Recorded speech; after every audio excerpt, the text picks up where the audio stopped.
for us, I had never seen that before. And it was a beautiful thing. And you guys have done an amazing job, truly an amazing job. Thank you. Absolutely. So John, how does the Celebration Bowl continue to stay nimble in the era of television market share and ever-changing landscape? Simply put, how do fans define what is the growth of the Celebration Bowl? That's a very good question. I like to, I always begin with the end in mind when I'm looking at anything. And the ultimate goal for us was to build a Super Bowl, to build our Super Bowl. Doc, you mentioned Lincoln and the streak they've been on. They're the winners of 8 consecutive games. So they have not lost in this calendar year. There's only one team that has consecutive was a streak and it was 8, but I didn't realize they hadn't lost this calendar year. That's a nice touch. Yeah, but there's one team out there who has a streak slightly longer than theirs. I know. Oh, longer? Yes, right now on the D2 level. On the D2 level. HBCU D2. Let me specify. HBCU D2 women. There's one team that has a longer streak. Oh, well, that's easy to. Yeah, I mean, Tuskegee's only at 6 in a row. Tuskegee's only at 6 in a row. It's our forgotten HBCU on the D2 level. West Virginia State. They're the winners of 9 consecutive women. Nice. Good. Okay. Yeah. I see you, Drew. Right. Yeah. Right, keep that computer churning. I like what you're spitting.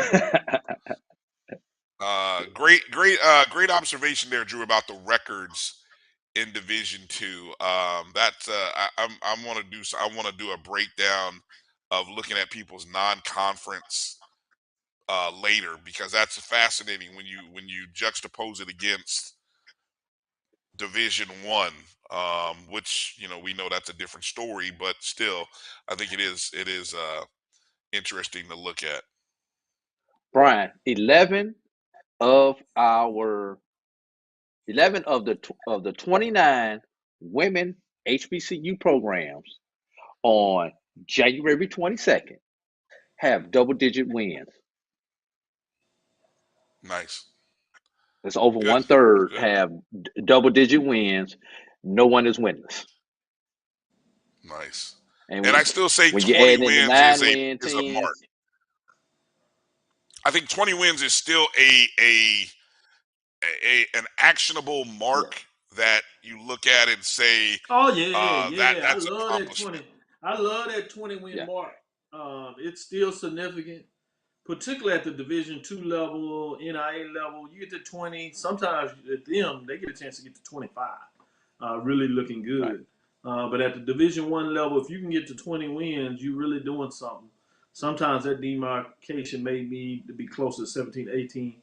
But it's something beautiful about that round number when you can put that 20-win mark on that. So I love that you brought that up. Yeah, I love that you brought that up. And take it one step further, everybody. 15 of the 29 are at 9 wins or better. So over half of our women's programs are at 9 wins or better with 5 weeks remaining in the basketball season. They're being paid for the services. Yeah. Yeah, and I guarantee you, if you went to those players and say, hey, fellas, if we play these 2 games, you will get cost of attendance. I guarantee you the decision will be unanimous. Coach, let's play them. Let's play them. Right. Because the athletes are actually benefiting from it. But it's a two-edged sword. Even though you're playing those games to help those kids with the cost of attendance, you still put them out there. And AD was right. You still doing it's just doing it another way. You're still doing the exact same thing. Well, I did answer yes to it when he posed that question. Yep. But then I think I came with something out of the field remark behind it, because basically I said, hey, $1,000 versus 100, I'm gonna take the 1,000, but yes, I'm still.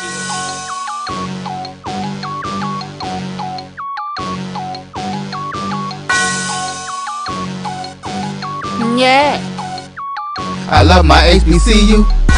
And boy, I love it, I love it, I love my HBCU. And man, I hope my team they won one. I hope my team they won one. Yeah, man. I hope my team they won one. I hope my team they won one. I tune into the HBCU Sports Lab to see if my team won or lost. If they lost, I'm quiet as a mouse. But if they won, keep tab. I'ma do the dab, yeah. Dr. Cavil, he know what he be talking about. Mike and Charles, they know what they be talking about. They compress the analytic data with this hip hop. If you know them like I know them, they gon' tell you if your team, if they won or lost, and who the ball, who the ball.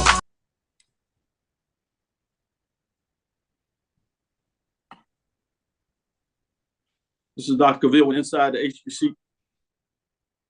Dr. Cavil inside the HBC Sports Lab with Mike Washington and Charles Bishop. Charles Bishop is out on assignment, but we got Mike back in the house, and we have AD Drew. Welcome to episode 374, Inside the HBC Sports Lab radio show and podcast, the show that's covering the sporting HBCU dash for all things HBCU sports for institutions large and small, from the NAIA to the NCAA. We share insights and information on the HBCU sports culture, HBCU athletic aesthetics to facilitate the story of HBCU athletic programs in the business of HBCU sports. I'm your host, Dr. Cavil, along with my co-host, Mike Washington and Charles Bishop. We're filming from our home studios and sending a signal live to KSOH 1230 AM studios with the Texas Radio Hall of Fame, multi-Hall of Famer Ralph Cooper in the beautiful home of Texas Southern University from Houston, Texas. I know y'all know these scores, but I want to see what these gentlemen think about these matchups. I got a chance to get out with Charles and Mike yesterday. So we watched in the lab, or we were on the road in the lab, or we were just having a little fun, I guess. I don't know what you want to call it. Anyway, Mike did his thing, I'll put it that way. But we watched the Texas Southern Fairleigh Dickinson game. 84-61 was the final. Obviously, the thing that stood out to me was Texas Southern going over the 3 until their last shot of the game, basically, to put a dent in that where they went 1 for 17. Tough night. Hard to beat a team if you're going 1 for 17, particularly if the other team shoots 11 or 27 in terms of the 3. So Texas Southern was 5.9% from the 3, just to give you some percentage of how bad they were. And Fairleigh Dickinson was over 41%. We'll come back to that, but let me give you some other updates. Alcorn State played North Texas. Challenging for at least for the first half, and they kind of got away from it as they lost 69-53 in terms of that matchup. You had the matchup today in regards to the 16 versus 1 with Howard University taking on Kansas. They were in a good fight most of the half. Second half, it gets away from them as they fall 96-68 in terms of those matchups. We have some WNIT games that are going on now, particularly into the night, where you have Morgan State holding their own right now against Wake Forest, 37-33 as they are into the third quarter. So a 4-point game there is something we'll kind of keep our eyes on throughout the game and give you some updates of what that looks like. And then you have Jackson State in their matchup coming up later as well. But those are some of the outcomes we saw yesterday. I'm going to start with you, Mike. Get your thoughts, particularly on the Texas Southern Fairleigh Dickinson game, because I know you saw that. What stood out to you in that matchup? And then we'll follow up and see what AD Drew's thoughts on that one or any other matchup that he wants to talk about. Well, it was kind of tough. It got to a point where it was tough to watch because you saw TSU fight to within 10 and just too many mistakes. 1 for 13 from the free throw. From the 3-point land. Yeah, you can't beat any team doing that. Rebounds, I think that rebounding game did not help TSU as well. But at the end of the day, the shots were just plain icicle cold. And the Tigers just could not get it going. So they had a healthy effort. I think they even got it to within 10 and 11 on 2 different occasions, if memory serves me. But again, Fairleigh just pulled off on them, and it was difficult to watch at times because TSU is a better shooting team, at least from 3-point land, than they demonstrated last night.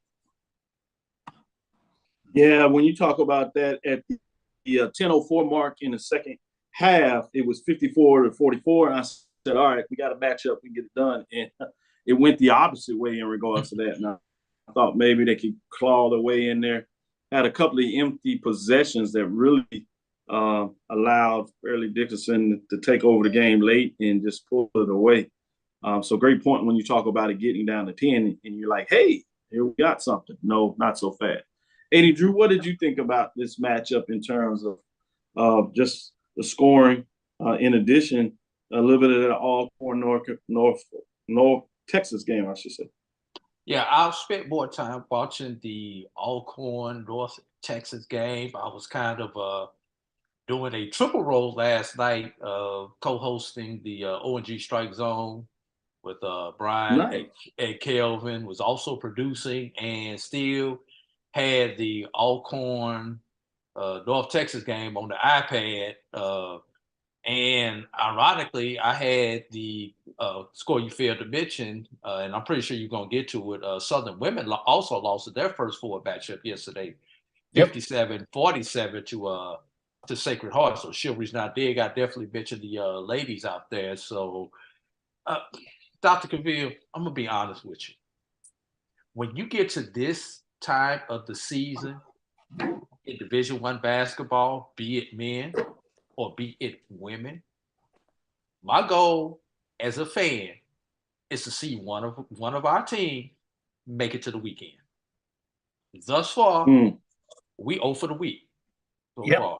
Right now, Morgan State is being competitive in their game. We've got Jackson State in WNIT tonight, and I believe that's it. I believe we banking on the shoulders of the ladies, because if my memory serves me correct, all the men's teams that were in a postseason tournament have lost. That's Division I, Division II, and NAIA. And NAIA. Or now gone with Tougaloo losing on, was it Wednesday afternoon, I believe that was. So it's up to the ladies. Why not, Doc? The ladies have carried us our whole lives. So it's up to the ladies to carry our basketball fandom for the remainder of the year. Yeah, oftentimes that is appropriate. So good ladies for pushing us forward and seeing if they can get us into the proverbial weekend part of AD's request. On Tuesday, we got a chance to talk about, as you said, the fact that there were some teams out there in the HBCU landscape that had great seasons, winning seasons, particularly on the men's and women's side, that did not get postseason invite. We talked about the fact that obviously we understand that the NCAA is pretty much the automatic bid for most programs. Even, I had a stat on there that I put out for some folks in regards to what it looks like. With 23 of the 32, or 71.9% of the NCAA D1 men's basketball automatic bids in this scenario go to those programs. So 6 leagues received a combined 41 bids, because there were 2 other conferences that received 2 bids. So the 27 automatic bids, most of them went to the 6 other leagues. But with that being said, you have the NIT. On the women's side, on the WNIT, you get the first and second team that get automatic bids. On the men's side, it's just the first. So with that being the case, Alcorn State Braves, as we know by now, did not win the tournament. Texas Southern beat them, and the number 2 seed co-champions Grambling State, which is a program that went 24-9 and did not get a postseason invite. Bad enough, right, on the SWAC side, but on the MEAC side, you had similarly happen with Howard being able to do the double-double. We gave you an update of what happened to them today in terms of the tough loss they had to Kansas. But you had North Carolina Central that was in second place in the conference. They finished at 18-2, went into the semifinals of the MEAC. You had Norfolk State Spartans that have won the last 2 years. Obviously, this year they finished third in the conference. They made it to the finals with a 22-11 record. And you had Maryland Eastern Shore, 18-13 in terms of what they did, finishing tied for third in the conference. And not to be outdone, you had Tennessee State that finished 18-14, tied for second, three-way tie for third place, I should say, in the OVC. These programs did not get a postseason invite, not to the NIT, nor the CBI. Yep. And so one of the questions I had for Charles in that scenario, is it time for HBCU postseason tournament? So I'm going to start with you, AD Drew. What are your thoughts on that? And as you said, before you answer that, Chivalry's not dead. When we talk about on the women's side, we had some women teams that had great seasons that are not having postseason play as well. Obviously, on that side, you had an Alabama State program that finished 16-15, no postseason, get it done, and even at least a 15-15 in terms of Prairie View, at least without a losing season. But even more so on the MEAC side, you had teams that played really well that did not get postseason bids, with Howard Bison going 16-14 in terms of their record. And then you had independent program, North Carolina A&T, that finished at 12-6 in the conference rate, 18-12 overall. So even on that side, you have the ability with some teams that had winning records that could extend their season, rewarding for such great records. But a couple of programs, as we talked about on the men's side, with Grambling, Norfolk State, that had 20-plus win seasons and are at the home, are sitting at home. AD Drew, what are your thoughts on this? Is the time now the right time? The time is no, the time's not now, Dr. Cavil. The time was yesterday, last week, and last year. And you're talking about on the division. You talk about on the Division I level. Doc, can I please take this one step further and break this down on the small school level, on the mid-major level, as we like to call it around here? That would be great. Let's go to the Division II level. Let's start off with the men. Let's start off with Claflin. Claflin's, well, I got the women's page pulled up. Let's start off with the women. Fayetteville State, 18-7. Lincoln, PA, 19-9. Lincoln, PA, and Fayetteville State won their respective divisions in the CIAA. We all know how ultra competitive the CIAA is.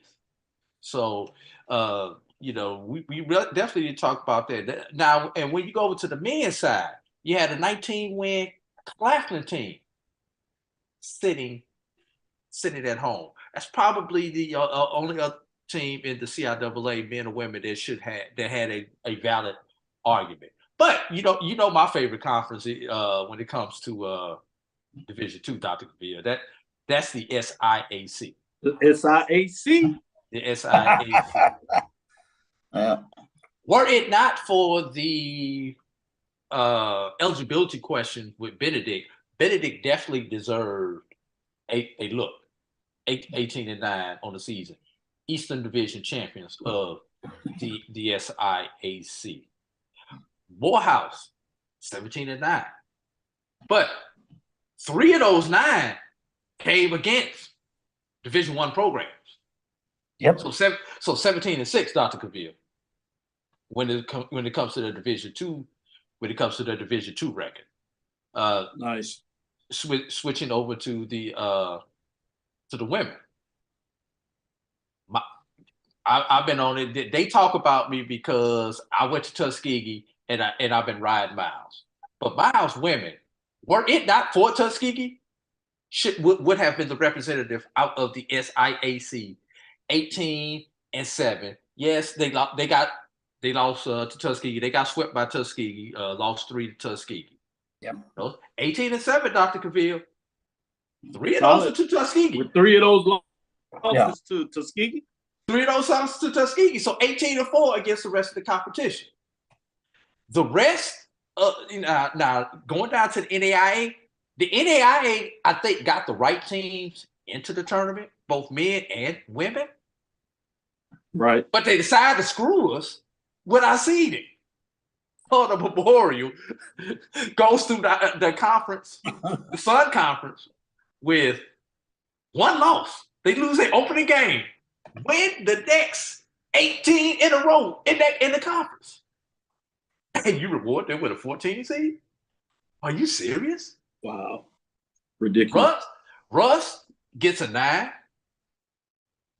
Tougaloo, who had not lost to a NAIA program, Dr. Cavil, is only good enough to get another 6 seed. They had 1 loss on the season. That was to a Division II. Yep. Langston was the only team that potentially did not get screwed with their seeding. And Langston has a very good argument on why they should have been on the number 1 line instead of the number 2 line. Yep. But you may be splitting hairs with that. Philander Smith, 2 of their 3 losses were to Russ, and they won 14 seed. And how do you reward Xavier from winning the Red River Conference tournament? You make them get on the plane and go to frickin' Idaho. How many black folk in Idaho, Dr. Cavil? Only you know. Let me rephrase it. How many black folk who not in the military in Idaho? Because the only reason you're going to be in Idaho probably is if you're in the military, my brother. Or you playing football. or you on a scholarship. Playing football. So, yes, it's beyond time. I sent Dr. Cavil some information about something or a committee that I am on that is trying to solve this problem. I wish I could say for Dr. Cavil on this platform. But to protect myself and the other committee members, I cannot say more except for this. It's coming. It's going to happen sooner rather than later. As early as 2024 in a destination city during this time of the year, Dr. Cavil. Yep. Let those who go to the tournament who deserve to go, let the rest of us play for pride, have some fun, create an atmosphere. I've been long-winded. I'm sorry, Dr. Cavil, but you touched the subject for me. Good stuff. So let me go to Mike before we go to this break. What are your thoughts in terms of, is it time for HBCU postseason event? Major division or mid-major division, maybe both. I just pointed this man right here. What he just said. What he said. You know how you put the meme? What he said. What he said. I agree. I have more of an issue. Yeah, I have more of an issue right now. Well, let me back up. It's been time. Look at the seating. There is a virtual, obvious inequality in seating of HBCUs at all levels. Bias. Seriously, it's not even unconscious. It's conscious as all consciality can allow. That it is just blatant bias. And I think it's time to let those schools, you mean to tell me a Grambling, Tennessee State had a great season. You mean they can't get an invite? All of the schools from that AD drew, I mean, let's create a separate conference, and I don't know where we do it, how we do it, the who, what, when, why, nuts, bullets, whatever. But let's create. I think the time has already arrived, and I think it's time to put some pen to paper and make it and bring it to fruition. Good stuff by both of you all. Shout out to some of the lab listeners. They can get in there and give me their thoughts again. And I wanted to get your thoughts because we discussed a little bit on Tuesday. Great dialogue going on. March Madness is obviously in full effect. Great comments from Silas Edward McMorris, G. Boom Holly, Ricky Burton's in the building, Chuck Hunt, Jazzy Faye, Belinda Johnson doing the thing, Thomas Einstein Maddox, Stephen Gates is in the building. Winston-Salem State nearly took out number 1 team on its home court. I saw that last second shot that gave them the lead against the number 1 team there. Edwin D. Moore, Ron Waters, as I said. Appreciate y'all jumping in here and joining us. With that being said, we'll take our first break. We'll come back on the other side and give you the mid-major division top 5 programs from women's basketball in week 10 as we're starting to close up, which means it's time to turn the chapter, the ping of the bats. We'll give you a little update on softball. Got some major conference games as we start things in the SWAC with conference play. It should be interesting. Stick with us on the other side. We'll give you some of that to get into the baseball ping of the bats. As we close up on basketball, stick with us. We'll be right back after this first break. Now, you can live in Texas and not have a good red meat blend. Texas Cowboy Dust is designed for steak and other red meats. It's out to be my most popular spice blend, made with onions, peppers, ground mushrooms, pink salt, and other spices. Texas Cowboy Dust also goes great with chicken, pork, vegetables, and adds a restaurant quality sheen to gravies and sauces.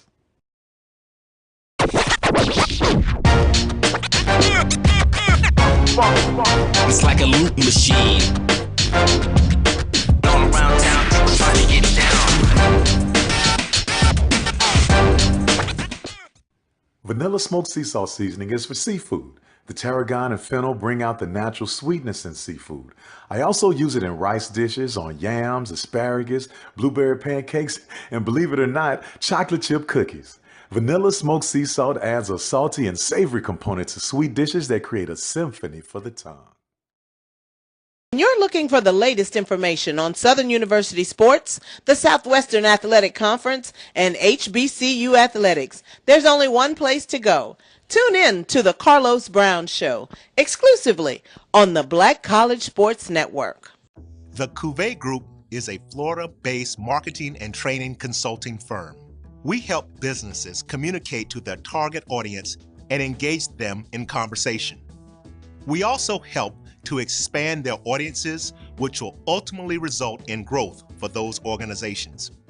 In addition to being a certified constant contact specialist, my colleagues and I are also certified in John Maxwell Leadership Principles. We use these proven principles to conduct workshops, training, and private coaching sessions for individuals and companies looking to take things to the next level. Contact us to schedule a free consultation. Issues today, don't delay, call Cavil.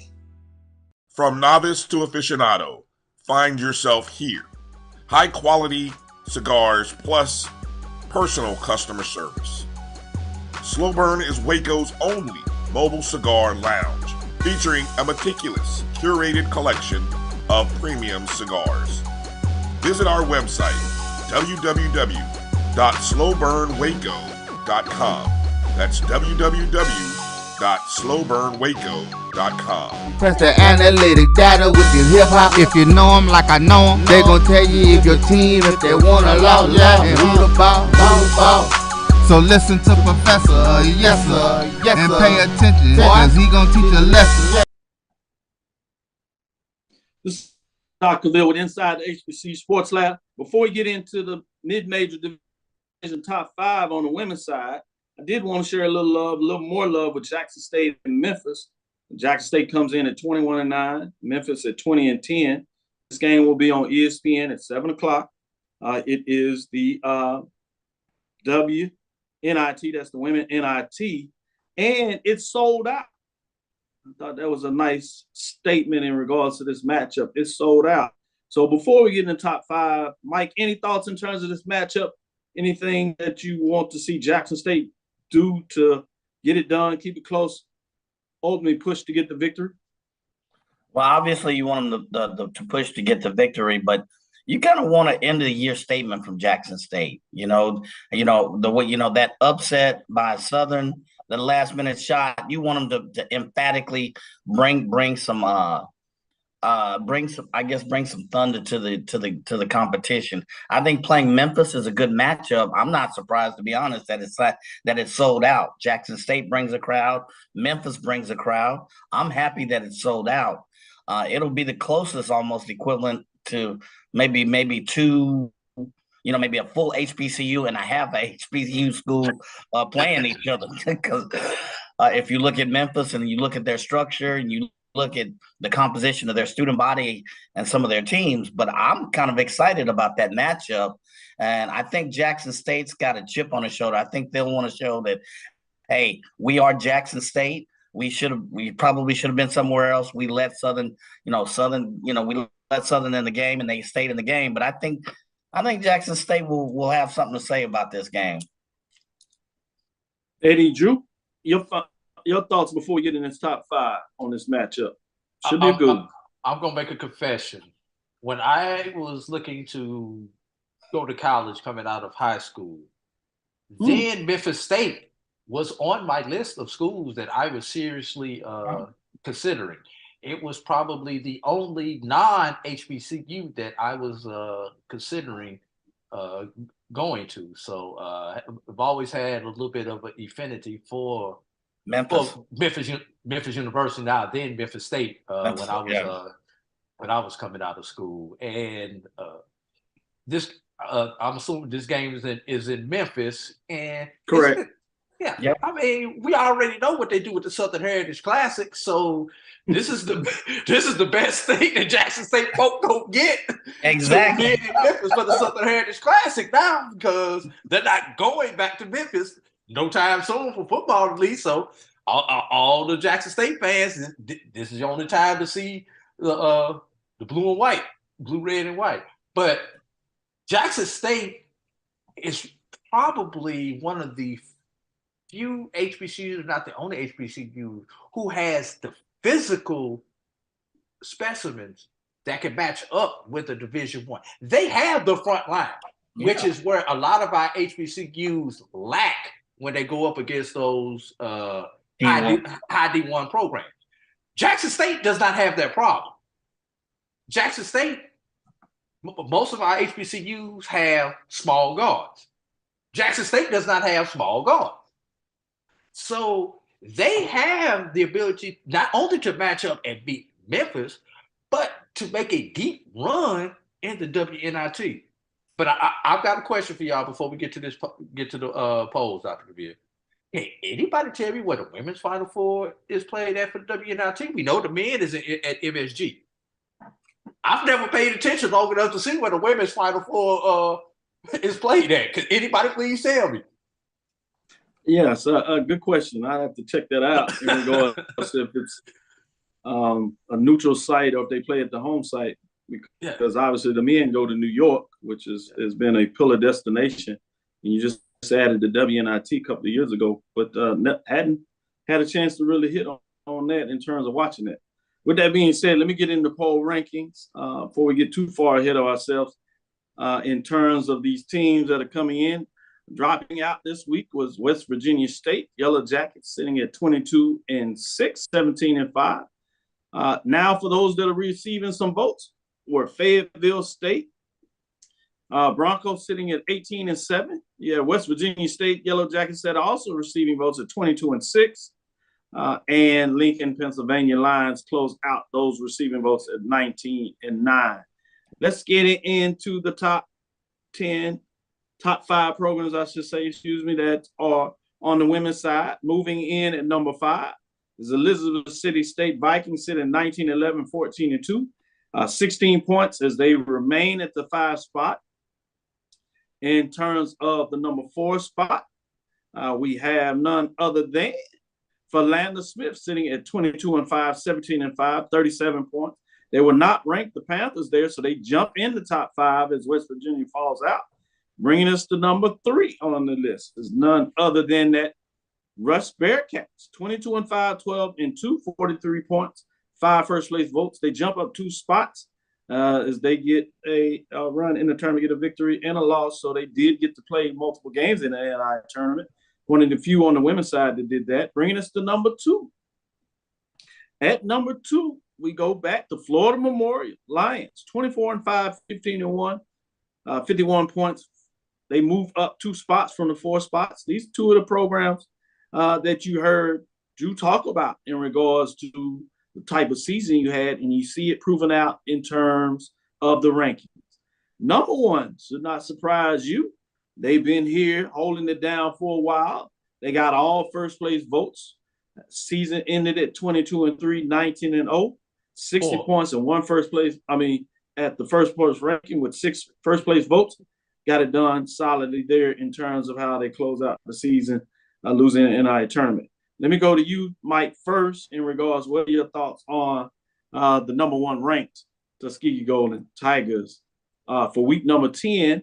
Final rankings will come up next week, but for now, week 10, Golden Tigers hold on to the number 1 spot. No disagreement. Their season, they've had a tremendous season, Tuskegee. So it's no to me, it's no surprise that they got all first place votes. Philander and Russ you could kind of flip those, back and forth. You could go argue that one's 2, one's 3, or one's 3, one's 2. But I know you're gonna chuckle when I say this, Doc. But I have no problems with this particular poll on this day, on this week in the year our Lord 2023. And I should say Tuskegee falls to 26-4 with that last loss in the NCAA Division II tournament. Correct. So just to correct that in terms of the rankings. With that being said, 80 Drew, what are your thoughts on the top 5 programs? Since Mike agreed, I cannot agree because that would make for a boring podcast. And we've got to have some dialogue here because we've got to make sure we fill up some time to get to our next break. So I am going to split hairs here, Dr. Cavil. Let's start off with your receiving votes. You've got West Virginia State only receiving 9 votes. Postseason team. Fayetteville Broncos receiving more votes, who's not a postseason team. Now, I can't argue with the top 5 because all 5 of your top 5 were postseason teams. So I can't see vaulting West Virginia State into the top 5 necessarily over those other deserving teams, but they should be at the top of the receiving votes as the only postseason team in that category. And yes, I'm still going to say it. Miles should be on that list somewhere. You need to add one to your list, Dr. Cavil. Got to say that. Now, as far as the top 5, the only qualm that I may have with the top 5 is I flip-flop Russ and Florida Memorial. Russ made it 1 round further than Florida Memorial in the NAIA tournament. And Florida Memorial kind of laid an egg in Indiana in the tournament. Florida Memorial got blown out. Russ was competitive in both. They won one and was competitive in the second game in the tournament. So based on that, I would flip-flop 2 and 3. Other than that, Dr. Cavil, I mean, I'm splitting hairs with both of these arguments, Dr. Cavil, just for dialogue purposes. I think you actually split hairs pretty well. I did like what you said there. It'll be interesting to see in the final poll how people check it out. Maybe after listening to you, do they take that in consideration? But I could actually see a Rust over Florida Memorial in terms of how they performed in the playoffs, if you would, the tournament. But I think you could go either way with those conferences. I think obviously with their long win streak, kind of gave them the edge. And it's usually hard for a team to drop in those kind of situations, but things happen. To be interesting to see what that looks like. Intriguing, as you said, with those receiving votes. I think that was even more valid point that you made there with West Virginia maybe should have been ahead of Fayetteville State. I think a lot of that is just week-to-week polls when you talk about a team loss and dropping with another team getting them. So it'll be interesting to see how that plays out, the final poll ranking regular season. So I think that was some very good notes in terms of splitting hairs. So I'll give you kudos for you doing your homework there. I won't take your mic. Usually, you disagree. Mike is smart. He decided he's going to cool it out a little bit. He wants to remain and make sure he get his talking points in because I'm sure he had some other things to say. So he's playing nice right now. But in regards to you providing clarity in regards to your points, I'm going to let you stick on and let you come back after this break. With that being said, stick with us. We'll be right back after this second break. We'll come back with the men's side of the major division, break down and see what do we have up and see what these two gentlemen think about week number 10 mid-major division style for men's basketball poll ranking. Stick with us. Be right back after this break. 2002, Empowerment Resources, Inc., a nonprofit organization, has empowered more than 1,500 youth and adults in Duval and surrounding counties through its programs Journey into Womanhood, Girls Mentoring, Life Skills for Teens, and parenting education coaching. To get involved with programs, volunteer, or donate, visit www.empowermentresourcesinc.org. Follow us on social media, facebook.com/empowerment.resources and instagram.com/empowermentJAX. It's never too early to plant the seed, to share the tradition, and instill a sense of pride in your HBCU with your little ones. HBCU Pride and Joy Children's Boutique helps you share your school spirit with a wide selection of adorable kids' apparel and accessories officially licensed from your favorite HBCU. Visit hbcupridejoy.com and follow us on all social media at HBCU Pride Joy on Facebook and Twitter. Are you hungry for authentic Caribbean food? Like jerk chicken, oxtail, red snapper, shrimp, tofu, and rasta pasta? Well, find your way over to Mango's Caribbean Restaurant, 180 Auburn Avenue, right next to Royal Peacock in downtown Atlanta. Them belly full, but we hungry. Mango's Caribbean Restaurant, open daily from 11 a.m. to 10 p.m. And on Friday and Saturday, we're open till 4 a.m. Come to Mango's and put some spice in your life. So we've got a good thing going. Mango's Caribbean Restaurant, 180 Auburn Avenue, right next to Royal Peacock in downtown Atlanta. For more info or directions, call 404-698-3992 or log on to mangoscaribbeanrestaurant.com. For instant coupons, text MANGOS to 313131. Tell your mama hungry, papa hungry, brother hungry. Mango's Caribbean Restaurant, authentic Caribbean cuisines. Open up the door. Tell them mama hungry. Press the analytic data with your hip hop. If you know them like I know them, they gon' tell you if your team, if they wanna lose, yeah, and who the ball. So listen to Professor, yes sir, and pay attention, cause he gon' teach a lesson. This is Dr. Cavil inside the HBCU Sports Lab with Mike Washington, AD Drew. Drew, if Jackson State women's, as a couple of posters put on here, they want to see Jackson State get it all, get it done. I think that was Edwin D. Moore says, I want JSU to win the NLT tournament. If that is going to be done, they will end up in Las Vegas. Viva! To answer your question, the Final Four, the Vegas. semifinals, and the final. Yeah, Viva Las Vegas. Men in New York, women in Las Vegas, as you said, many people would be like, I can do that. So Jackson State has a chance to end the season in all places. Las Vegas starting in Memphis. Great stuff. Let's get into the mid-major for the men's side of that.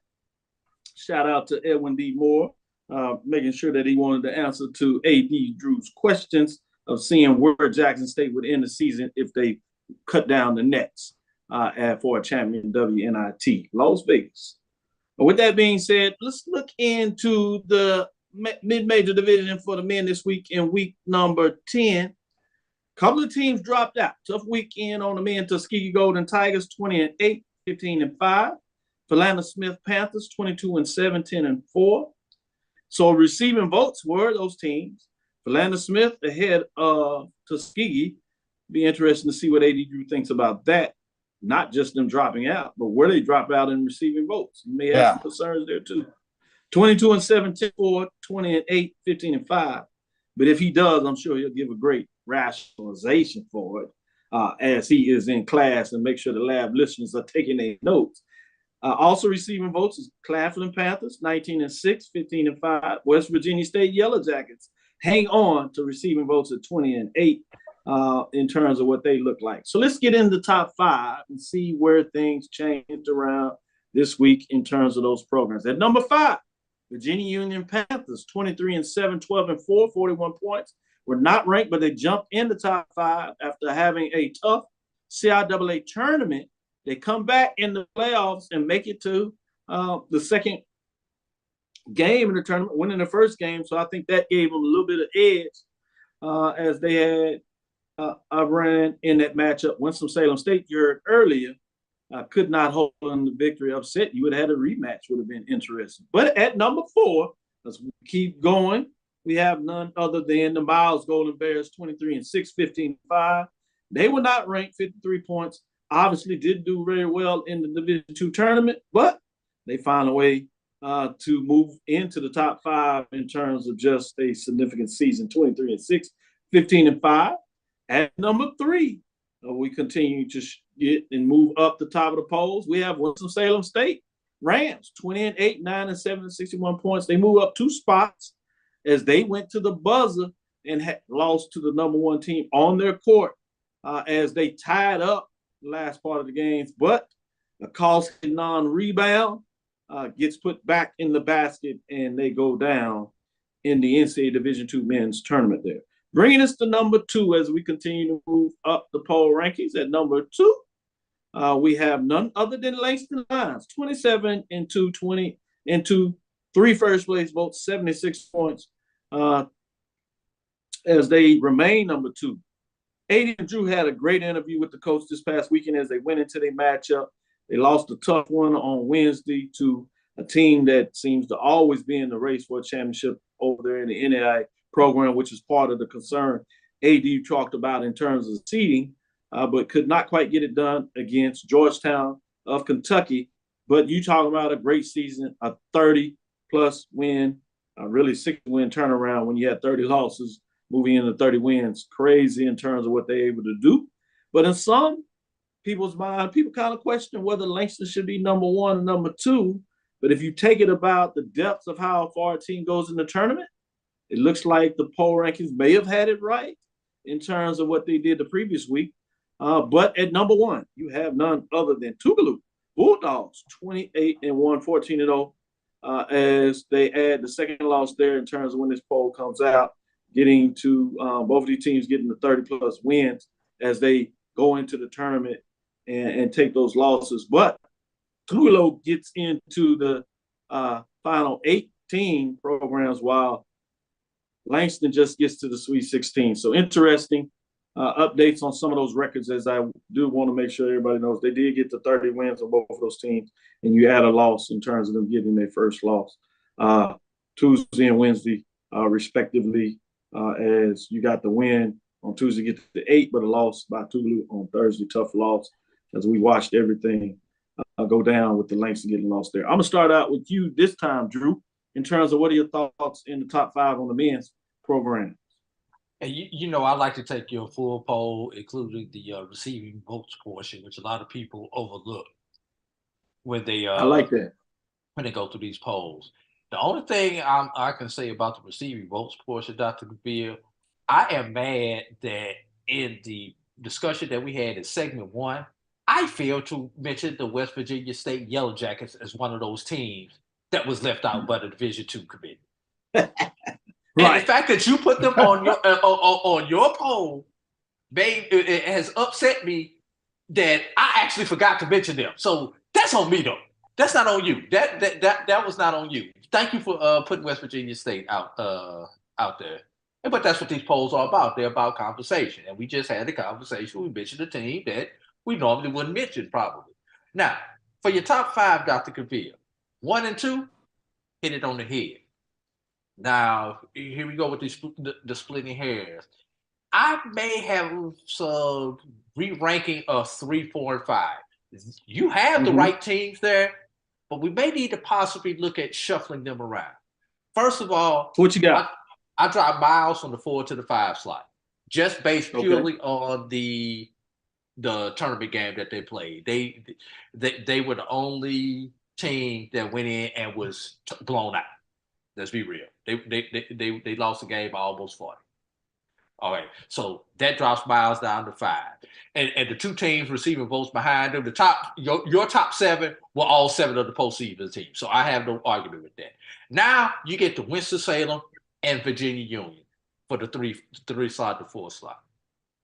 Virginia Union made it further in the Division II tournament. Winston-Salem won the conference that Virginia Union is in. So which one do you value more? Depends on what day of the week it is and when you're voting and what was the last game you saw. And Virginia Union Virginia Union won. Winston-Salem lost a buzzer beater. Literally lost a buzzer beater. So, you split there. Which one of those do you put above the other? I don't know. I'm gonna let Mike see if he can help me solve that part. Quick question before I let Mike do this test question. Xavier Gold Rush. Any feelings about them being able to win the first game tonight and then lose the second one? Well, maybe once again, you need to add that one extra team. 23-9. Yeah, you need to add your one extra team into your poll, Dr. Cavil, possibly.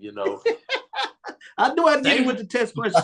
He's on it. Let me go. Xavier should be up ahead of Claflin. I will say that. Xavier should be behind Tuskegee and Philander in the RV category.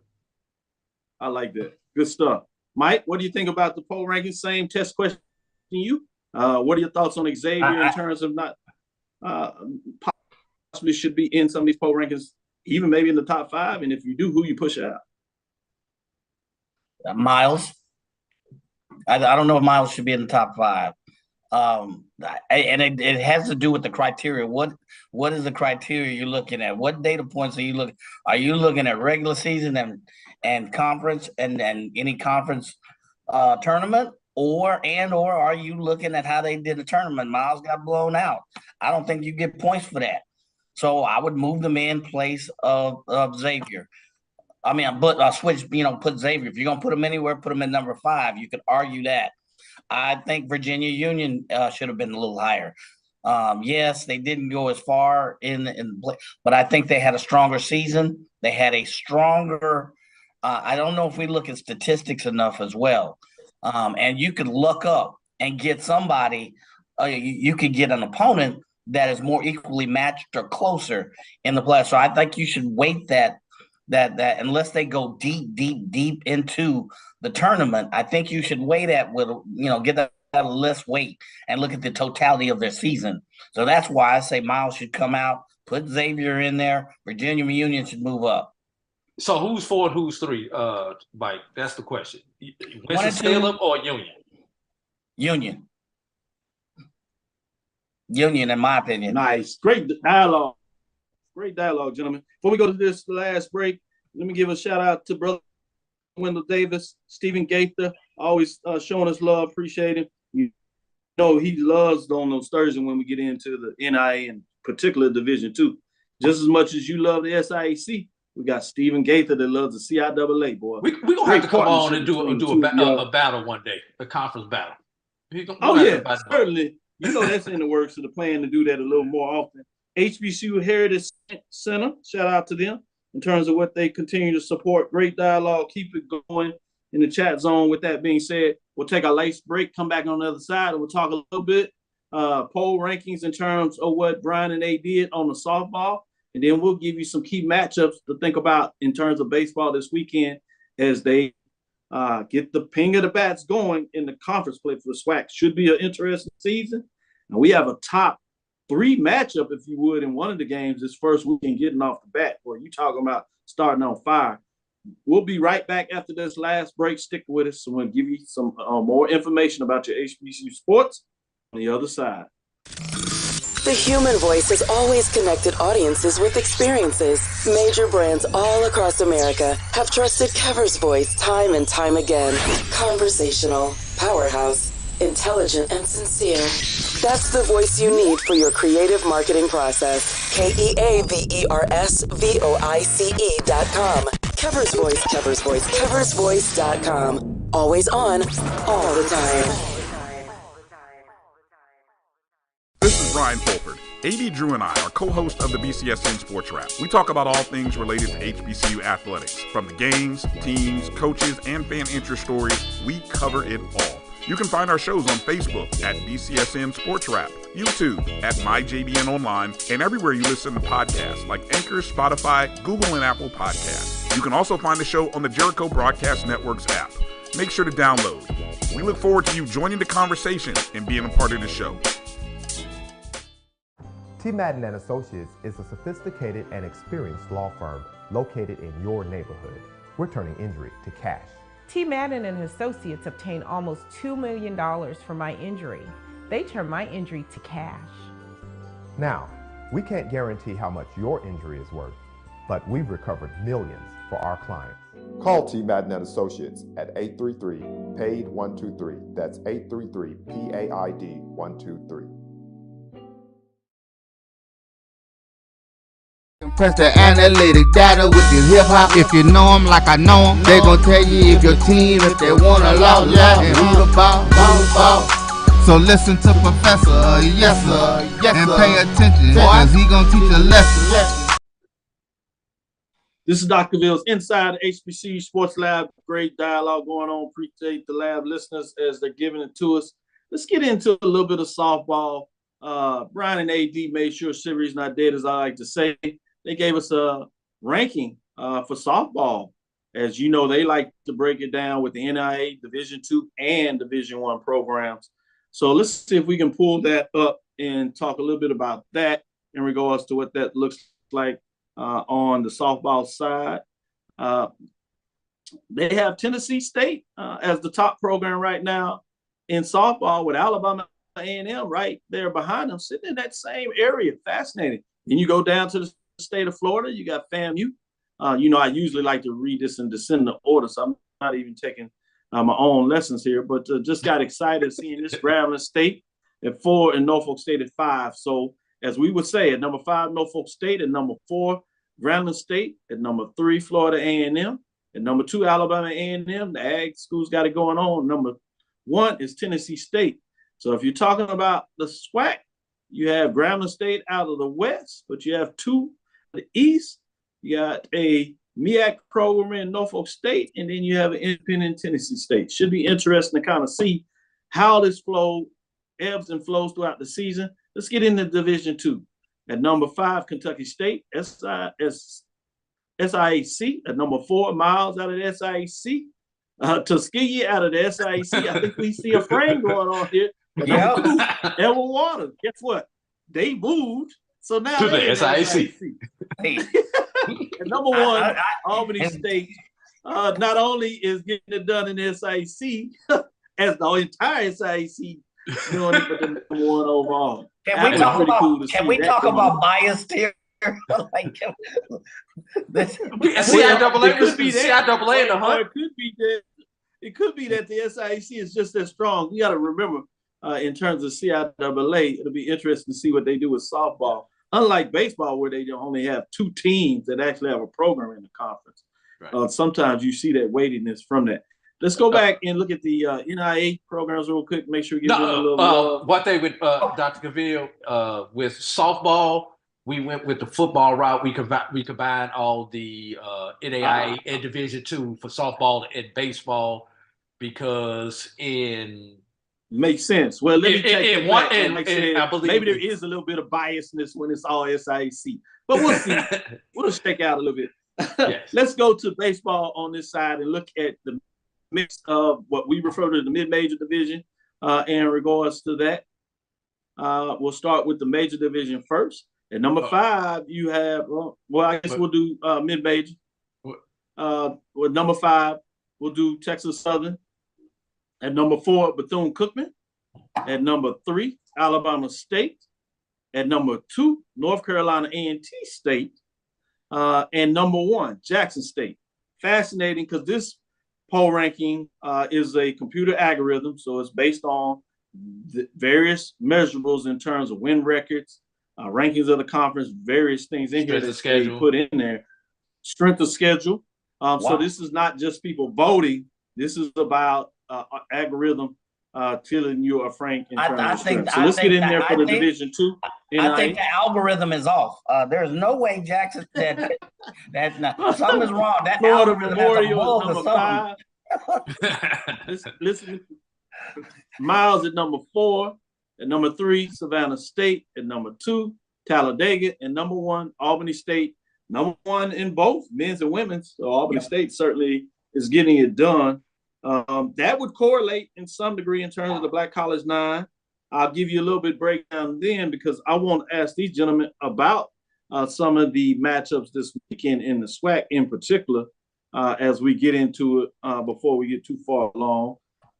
We have a top 5 matchup with Bethune-Cookman facing up against a big-time matchup this week with Alabama State traveling to Daytona.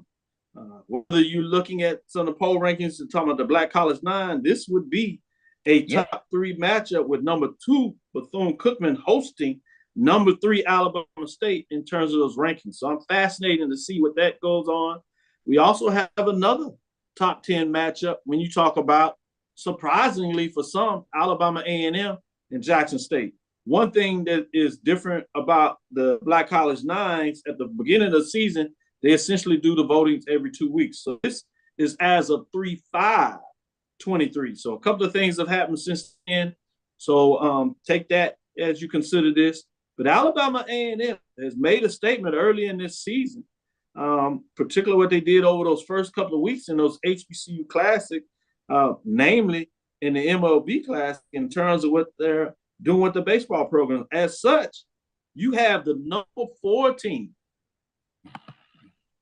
traveling to the number 1 team, Jackson State, in terms of the Black College poll. That's one of the polls that AD, Drew, Mike, myself all vote in, and why I wanted to kind of get it up there in terms of what that's like. Fascinating in terms of that matchup. So you got 2 in the SWAC that feature not just top 10, but top 5 matchups. Then as you get into it, you have all the other games. The other 4 games feature teams that are ranked. Prairie View, that started off the preseason as number 1, all on a hard time, but can they right the ship as they get into SWAC play? There are 10 this week, so you have a matchup with number 10 on the road at Alcorn State. It'll be interesting to see what will take place. That's then. a get-right game. I agree with get-right you. series. I agree with you. The other one you have is Texas Southern, that is 5th in the Black College 9s, if you would. They're traveling Arkansas Pine Bluff. Pine Bluff. So you see what's taking place here so far. You got these ranked teams that are on the road in the first week in the SWAC. You see it again. FAMU ranked 6th in terms of Black College 9. They're on the road to Mississippi Valley State. And you also have Southern, which is ranked number 7. And they travel to Grambling, that started off in the top 10 rankings, but as of the voting for 3/5, they fell out. So you have Southern on the road to Grambling. Rivalry matchup to kick off things. Should be interesting anytime you get these 2 schools together. We just saw in basketball, whether it's in Utah, or whether it's in Baton Rouge, or up there in Grambling, it doesn't quite seem to matter.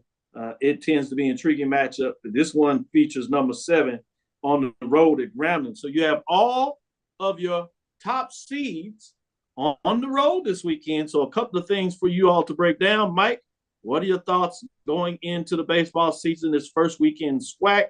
A lot of things to think about. Where is your mind in terms of these matchups? Well, first looking at the 2 matchups, you got the two top teams in batting. If you go on team slugging percentage, team batting average, and Jackson State and Alabama A&M. They're tops in the SWAC. The only other team that's in the 3 is TSU. Those are the only 3 teams with a 300% batting average or greater the last 2 weeks. Then you got the 2 top pitching teams going against each other in Alabama State and Bethune.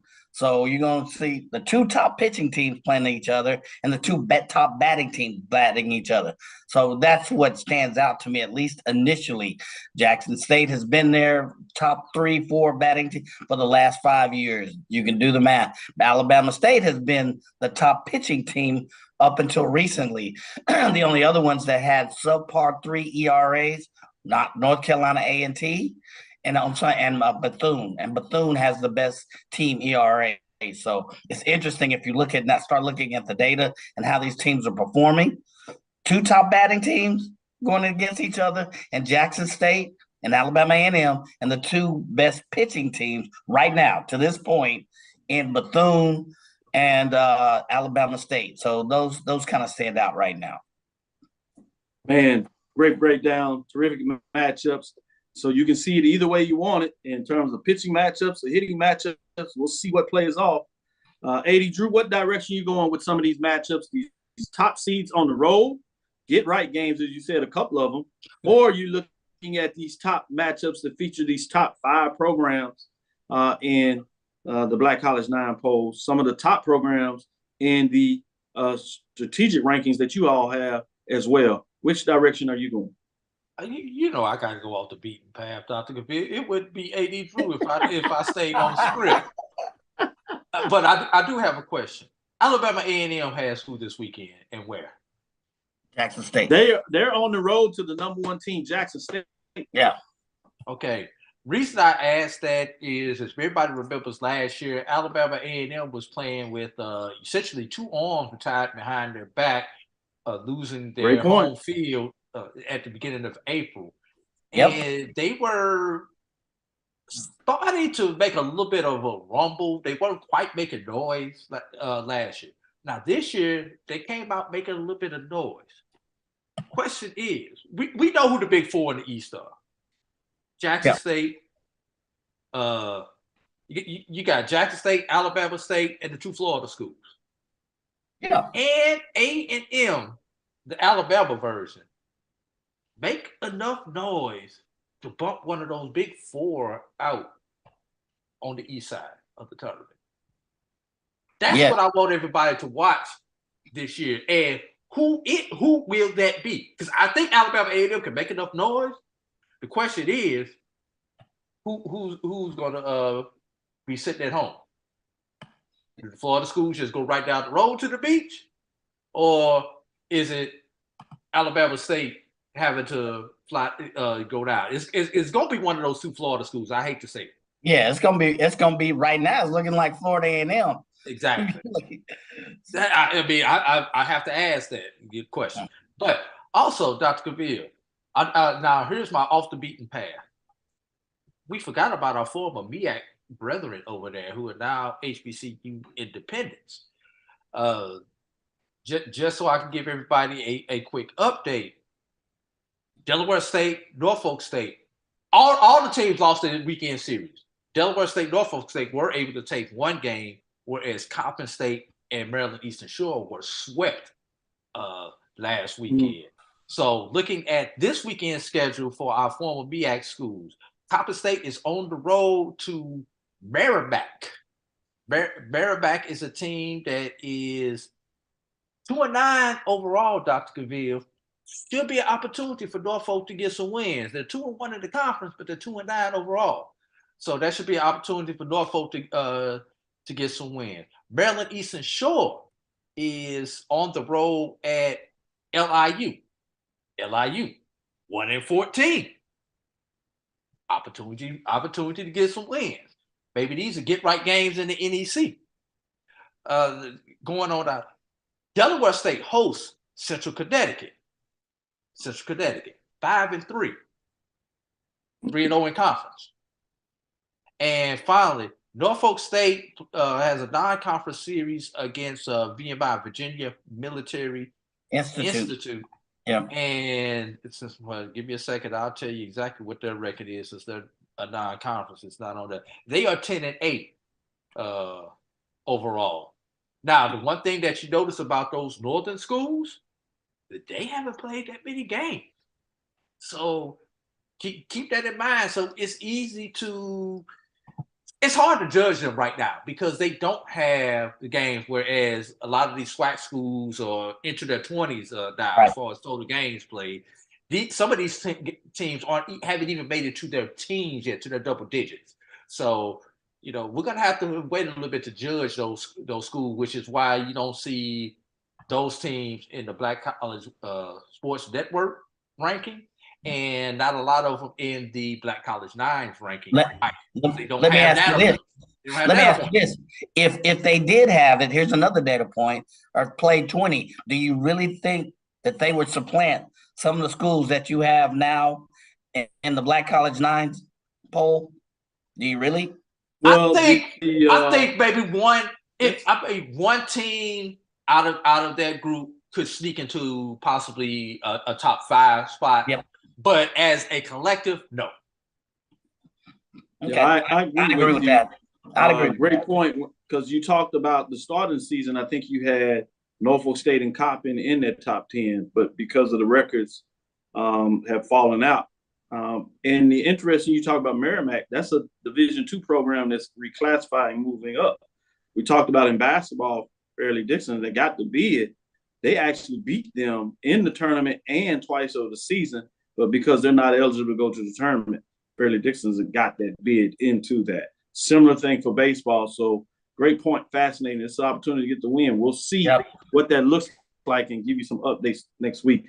Great dialogue, great conversation. Get out there and support your HBCUs, baseball, particularly as it starts to warm up. You want to get outside, see some good baseball, check it out. Thank you for listening to Inside the HBCU Sports Lab. Make sure you share our podcast with your friends and colleagues. I am Dr. Kenyatta Cavil, the Dean of HBCU Sports, coming from Inside the Lab in the College of HBCU Sports.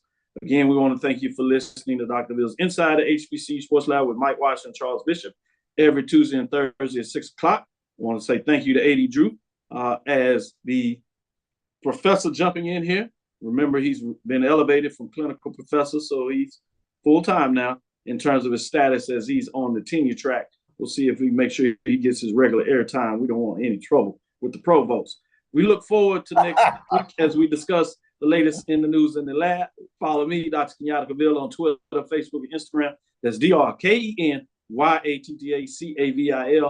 That's DrKenyattacavil. Update, Wake Forest did down Morgan State 75-49. Those that hadn't seen those scores, make sure you tune over and check out the women of Jackson State. They're down 6-0 early. As early as they're down 6-2. Update 7:53. ESPN, check it out. Good acts as they went down 6-0, but they scored a bucket. So now we'll see how that looks. Great update there, AD Drew. Dream big, continue to move forward. We will talk with you soon. AD? Of course.